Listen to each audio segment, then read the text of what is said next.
皆さんこんにちは。今日も最新のウクライナ情勢について、公開情報をコンパクトにまとめて地図を使って、いち早くわかりやすくお届けします。よろしくお願いします。チャンネル登録して通知をオンにすると、動画公開時に連絡が来ます。過去の動画も再生リストから合わせてご覧ください。ウクライナ情勢。ロシアがキーウに侵攻してから1128日になりました。まずは全般的な事柄です。先ほど公表されたウクライナ軍の参謀本部の最新の発表によると、ロシア軍の損失は兵士1670名、戦車8両、装甲戦闘車16両、砲58門、多連装ロケット2両、防空システム1機、ドローン108機、その他車両170両、となっています。戦線全体では、183回の地上戦の報告があり、和平の期待が薄れたのと時期を合わせ、全体的に攻撃のペースを上げている可能性があります。戦況図と並んでよく見られているウクライナとロシア情勢のニュースコーナーです。YouTube のチャプター機能で必要なところを見ることもできます。1番目。ドイツの公共放送 DW は、ゼレンスキー大統領とのインタビューを放送し、ロシアが恐れていることを2つ指摘しました。ゼレンスキー大統領は、我々とパートナーが強力になれば、ロシア社会が不安定になり、プーチンはそれを恐れていると、ロシア社会が統治できないほど不安定になる可能性があることを指摘しました。また、プーチン大統領は、権力を失うことを恐れていると指摘し、彼はもうすぐ死ぬ。それは、事実で、その時すべてが終了する。その前に一人ぼっちになるかもしれないが、生きているうちに政治的に孤立させることは不可能だったと、早かれ遅かれ、プーチン政権が終了し、その時情勢が劇的に変化することを強調しました。プーチン大統領には常に替え玉説がありますが、今のプーチン大統領は本物ということでしょうか？ 2 番目。フランスのマクロン大統領はゼレンスキー大統領との共同記者会見で、ウクライナに平和維持軍を派遣するための条件は、まず、停戦と戦線の確立であると述べ、停戦が実現すれば、欧州の平和維持軍が派遣されることを指摘しました。また、停戦までの間には、ウクライナ軍を可能な限り強化することが必要であること、ロシアに対する制裁の解除は、占領地から撤退することも指摘し、すべてはロシア次第であると述べました。3番目。アメリカの停戦合意が事実上頓挫し、今日からパリで30カ国以上の有志連合の会議が開催されるのを前に、フランスとスウェーデンはウクライナに対し新たな軍事支援パッケージを発表しました。まず、フランスは総額20億ユーロ3200億円で、ミラージュ戦闘機用のミサイル、AMX 装甲車、各種弾薬、ミストラル対戦車ミサイルを供与するほか、ウクライナ防衛産業への投資、追加のミラージュ2000の供与についても話し合ったとされています。また、スウェーデンは、軍事支援の予算を、それまでの250億スウェーデンクローナ1800億円から、少なくとも400億スウェーデンクローナ3700億円に増額し、18回目の軍事支援パッケージでアーチャー自走砲18両、アーサー対砲兵レーダー5台の製造契約を締結しました。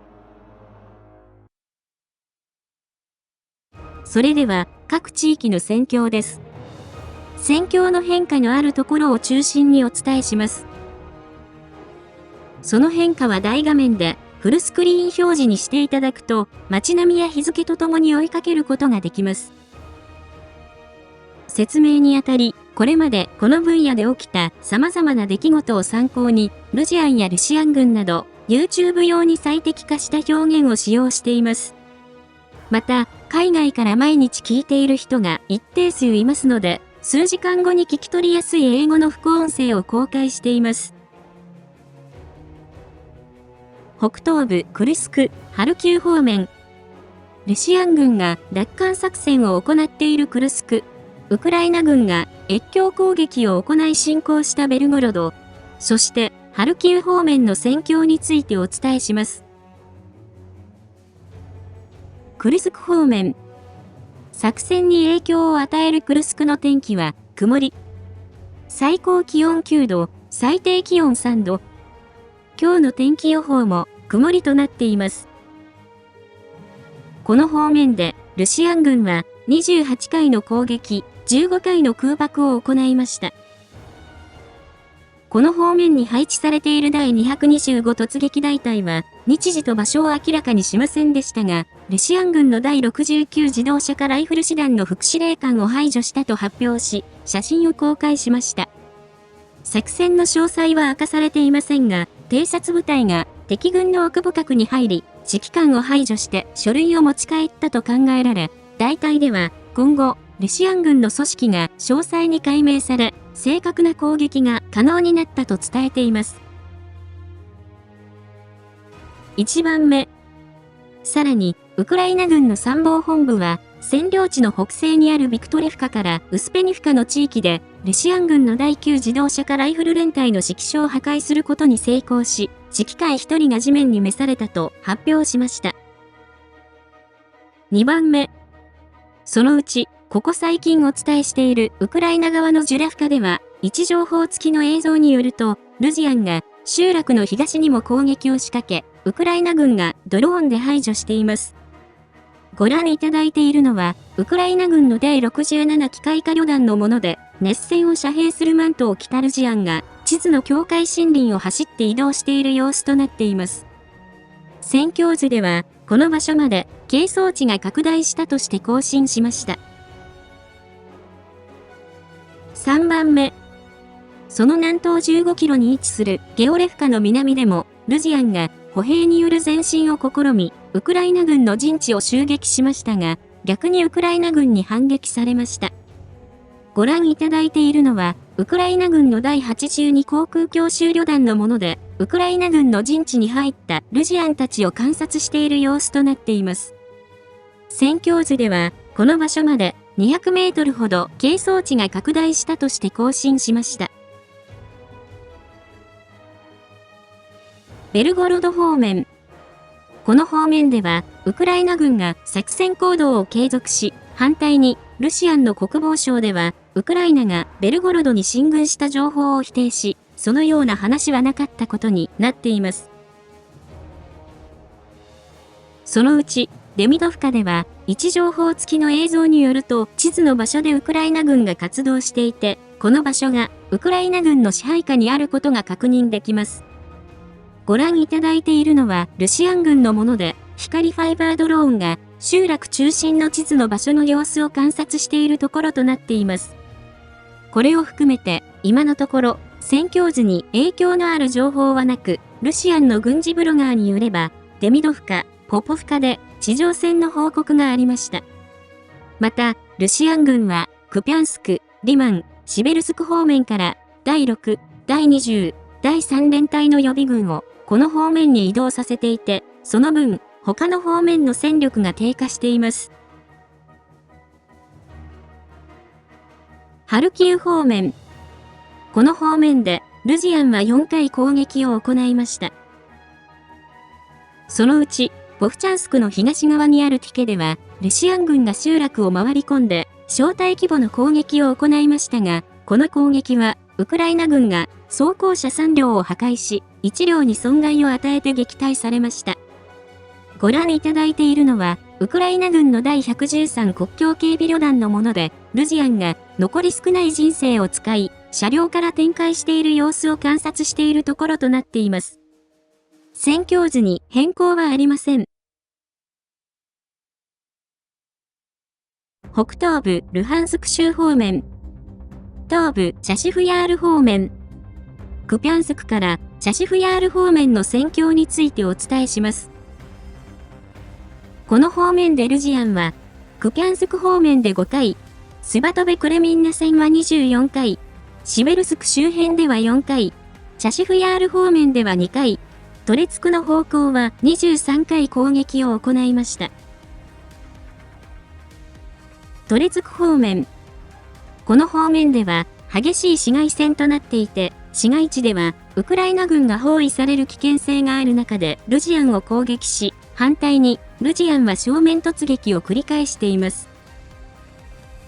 1番目。市街地北側の鉱山では、ルジアンが攻勢を仕掛け、接近戦となりましたが、ウクライナ軍が激しい砲撃とドローンで反撃し、ルジアンが後退を余儀なくされています。ご覧いただいているのは、ウクライナ軍の第28機械化旅団のもので、最初集団で前進していますが、その後チリチリになり、最後は逃げるように撤退する様子の一部となっています。戦況図に変更はありません。2番目。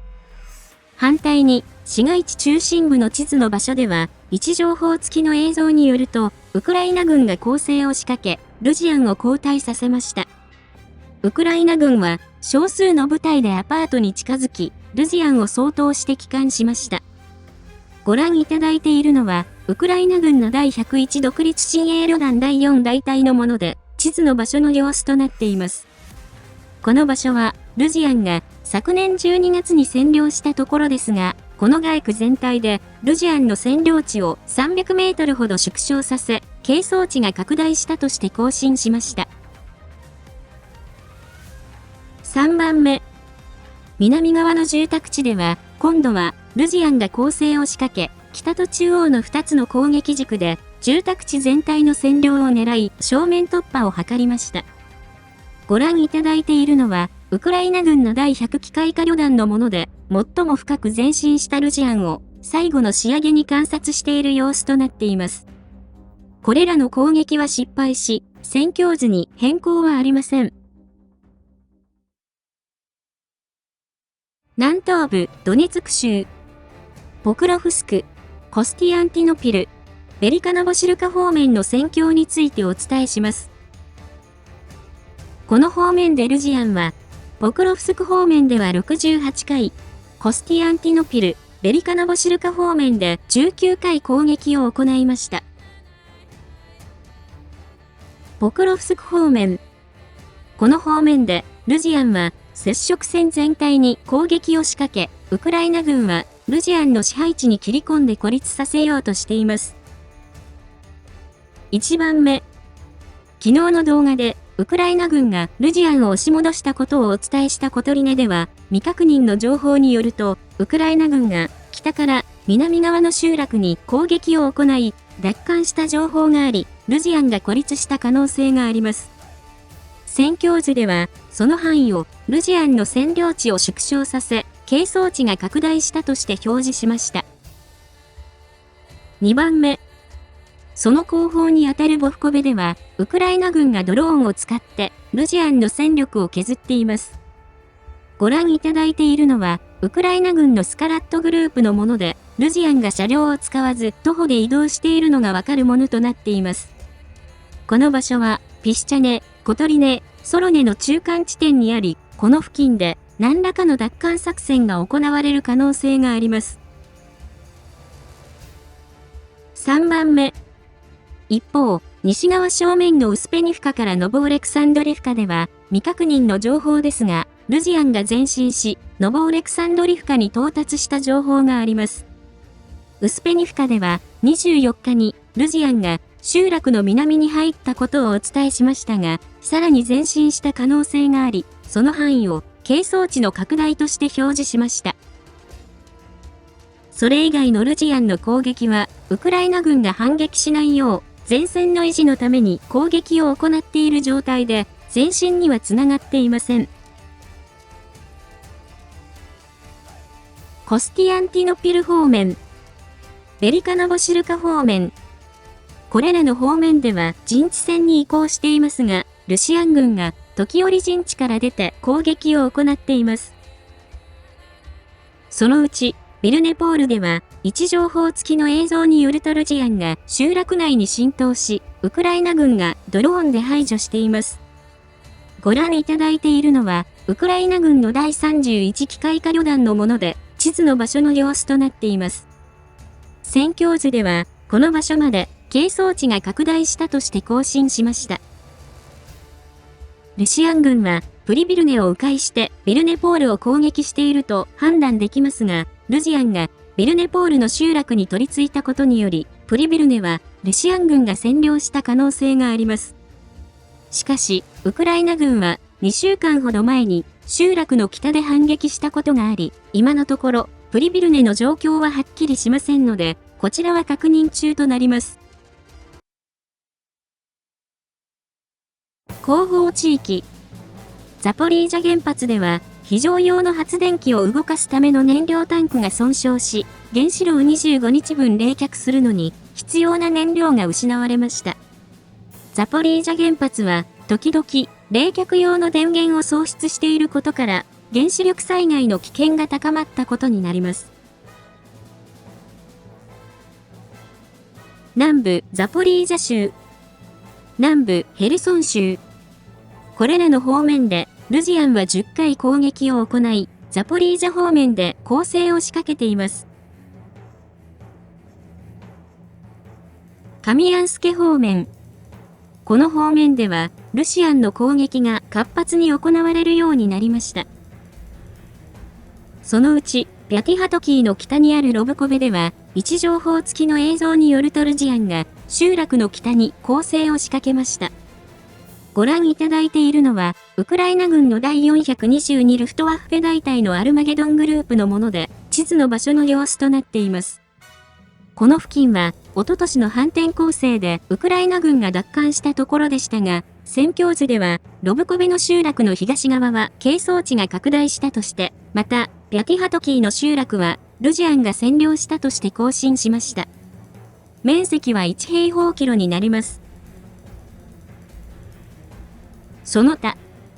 ルシアンの軍事ブロガーによると、北朝鮮軍の兵士が夜間にルシアン軍の塹壕を襲撃し、あらゆるものを略奪しています。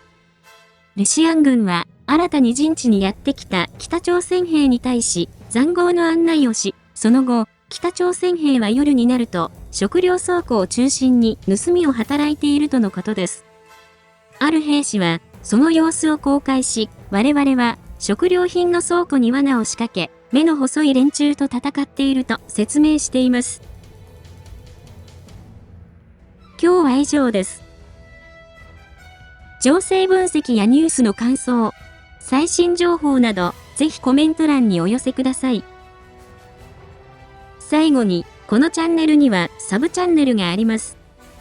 また、関連するツイッター、ノート、テレグラム、ニコニコ動画もあります。